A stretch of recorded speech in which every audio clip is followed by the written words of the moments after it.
peaceful, isn't it? And it sounds good.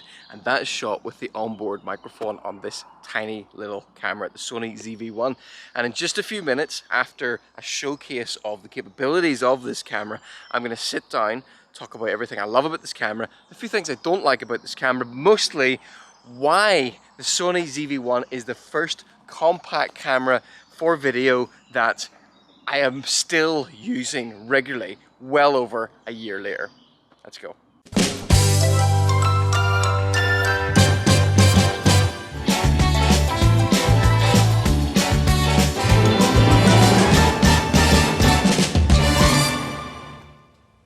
When we wake, hear the birds and see the sun. Side by side our fears are done. All the good times just begun.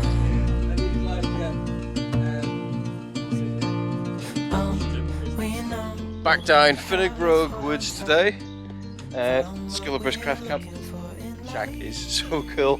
And a good place to test a camera like this when there's all kinds of foliage and detail and plants and stuff. But Rob here, who is the bushcraft instructor, is going to take me and Tom from Tom High Bushcraft out doing a little bit of foraging, which will end in food, so I'm all up for that.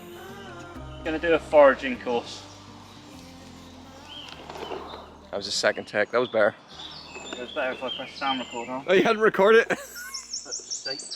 Right, take two. Hey guys, I'm at Finnegrove Woods this morning with Rob and Steve, and we're gonna do a foraging course.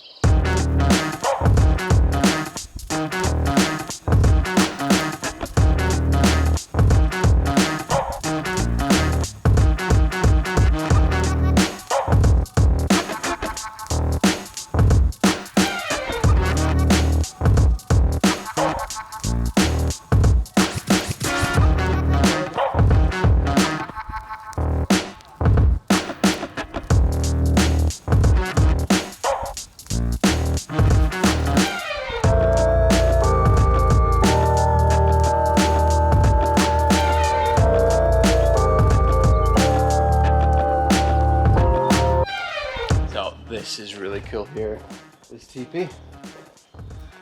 Finnegrove Woods have set up this whole new experience where you can come for a day and you can sort of do what we're doing at the minute, and you can go out with Rob, get lessons in some bushcraft, do some foraging, and then take the plants that you have found, bring them up here, and a professional chef will take your foraged plants and cook you up a meal and include them as part of it. I'm getting hungry just thinking about the possibilities.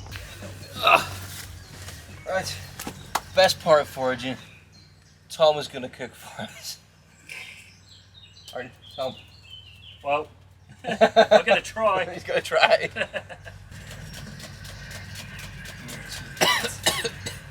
Big sort of muffle I never use at home, so it'd be handy.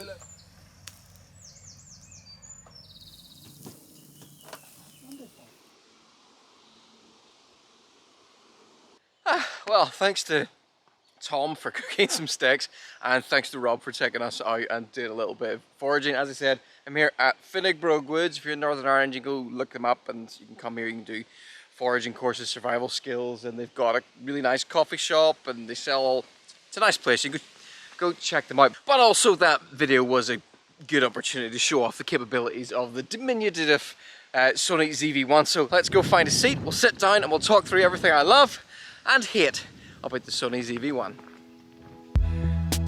Okay, got myself sit down, got my cup of coffee. Actually, that is one of the things I love most about this camera. Look, you see how fast that focuses? So the autofocus on this camera is unbelievable, absolutely unbelievable. Look how fast that focuses on my hand. I can move my face in and out and it will just focus. It's got eye detection, I can see in the minute, it's tracking my eyeballs. I think it works in animals as well. So it'll focus instantly in people's faces. You can track objects. And if you're trying to, I don't know, set up some kind of, if you're trying to do any kind of review videos or showing off products or objects. Most cameras by default will try and focus on your face. you can switch this, which I've just done, into what's called product showcase mode, in which case it will focus on whatever is nearest the lens. And it's instant. Look at that. So you know where you watch those videos, you see people hold their hands up and putting the product in front? You don't have to do that with this, just hold it up, instantly in focus. And that's a feature that even my £3,000 Sony A7S Mark III doesn't have, and it's... I can't get over how fast that is. So this camera does it all for under £800. So if I was to go through everything I like about this camera, I would sum it up quite simple. Quite simply. One, it gives you the best production value in a single package of its size for its price.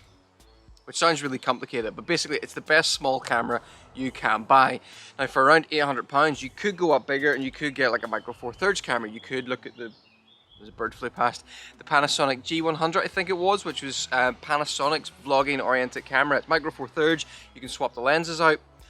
But that's a system, and once you go into a system, you're going to buy extra lenses, you're going to want accessories, and at that point, you know, the money's going to keep going. This, you buy it, you can't add anything to it, and everything you need is on the camera. So yeah, best image quality that you can get from a camera this size, and that includes the slow motion. This will shoot up to 1000 frames per second, although only in 3-second bursts.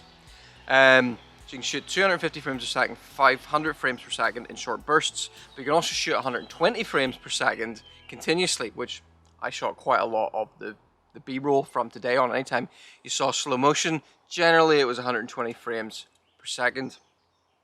So yeah, fantastic video quality. And then the next thing is, well, what is happening now? I'm talking, you can hear me. You can probably hear the birds.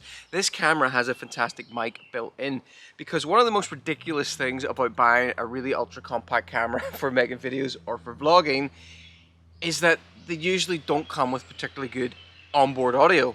So you have to buy a mic, and the mic attached to the top, and then it's bigger than the camera itself. It kind of defeats that ultra light, ultra compact purpose of a camera like this. Sony knew this, and that's why they put the microphone array on the top of this camera. So the audio off this, I find for outdoors, where we are now, is brilliant. It's fantastic. I wouldn't even bring a separate microphone with me. Although you do have to make sure you have the little dead cat attached to the top. I lost it today and did find it again. So just be careful about that. But yeah, audio quality out of the camera with the onboard mics is really usable for this kind of content. Now for indoors, I will attach a microphone to the top of it because you get a lot of reverb and stuff like that, which isn't great. But for outdoors, the onboard mic is amazing. Yeah, so really those three things are the big ones for me. It's the video quality out of such a small camera, including normal 4K footage, like what you're watching now. And that includes the quality of, look at that. This is a 1-inch sensor, and that shack behind me is nice and soft and out of focus. You wouldn't normally get a sensor that size in a compact camera, and normally that would all be sharp, whereas this lets you blur out the background like that. So yeah, the image quality, the quality of the microphone, and the autofocus on this camera make it an amazing small tool set that you can work with. But let's get on to the things that trip people up, might be deal breakers for you. I've learned to live with them because of the benefits I get with working with such a small camera, but I will point them out. And for me, the most significant one is the fact that the screen is not viewable in direct sunlight if you're shooting in 4K. When you go into 4K, the screen dims because otherwise the camera can overheat, which means that if you're out in bright sunlight, you can't actually tell if you're exposed properly, and sometimes you can't actually tell if the camera's even focused properly. So you have to basically just get used to trusting the camera and trusting that stuff is in focus and is properly exposed. So I've learned to live with it, again, because of the benefits of a small camera, but might be a deal breaker for you. The second thing that annoys me is the short battery life. The battery life on this is very, very short in comparison to a bigger camera. So you just got to make sure to have 2 batteries on you. Another really annoying thing is that the autofocus makes a noise that gets picked up by the mic. I'll just show you. Not the autofocus, the zoom. So you can hear that lovely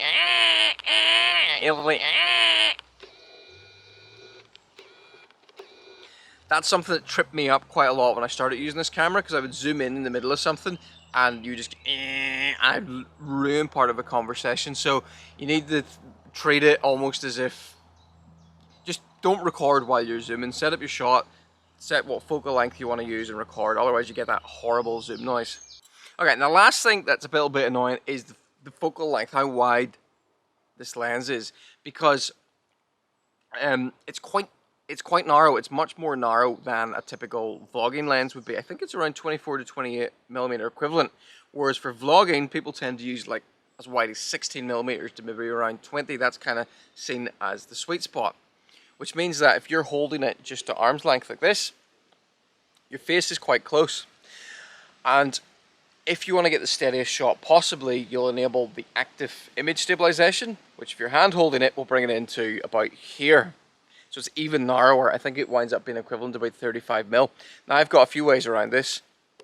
Just hold it at arm's length. And if you want to get it further away, stick it onto like a short selfie stick, which I've got at the minute. Selfie stick tripod, and then I can hold it right back out there, which I think is a perfectly fine distance for vlogging with. We sort of got used to that ultra wide look, but that's just because some popular people used that focal length, and it's got in the mindset now is that you have to have a really ultra wide look for vlogs. It's not the case. Sometimes a narrower field of view is nicer because it means you get more of that background blur. So again, it's just something you have to learn to live with. And the last thing that sometimes annoys me about this camera is that if you're shooting in 120 frames per second or any of the slow motion settings, it's difficult to get autofocus. The autofocus seems very slow in those modes, and it can just be tricky to nail it. The 250 frames per second up, you have to preset everything. You have to preset your exposure, you have to preset your focus, and then you can record for 3 seconds. At 120 frames per second, it does the automatic, or it does the continuous autofocus, but sometimes it takes a while to actually focus on what you want to focus on, and sometimes it's just a bit slow. But the fact that I'm able to shoot those kind of frame rates on a camera this size, again, for me, it's one of those things that makes it acceptable. So there you have it. That are my thoughts on the Sony ZV1 after 1 year of use. As I've said, it's the only compact camera I am still using after a year. Most of the time I would get one, I'd use it for maybe 2 months, and then I get fed up with the limitations and never use it again. This is my go-to camera if I'm shooting product reviews because of that, you know, that showcase feature, and it's also my go-to camera if I want to do, you know, outdoors vlogs or even vlogs in low light where GoPro isn't going to be good enough. I don't want to bring a full-size camera. Really good, I love it, but it does have some drawbacks. May or may not be the camera for you, but for the money you will not get a better compact camera. Thanks for watching this crass attempt to get you to spend some money you probably don't need to spend. Hope you've enjoyed this video. Have a look around the channel, see if there's anything else you would like to watch, and you go check out Rob's channel over there. Where is he? You just about see him in there, where Rob will teach you about how to survive in the outdoors and things like that. So, bye bye.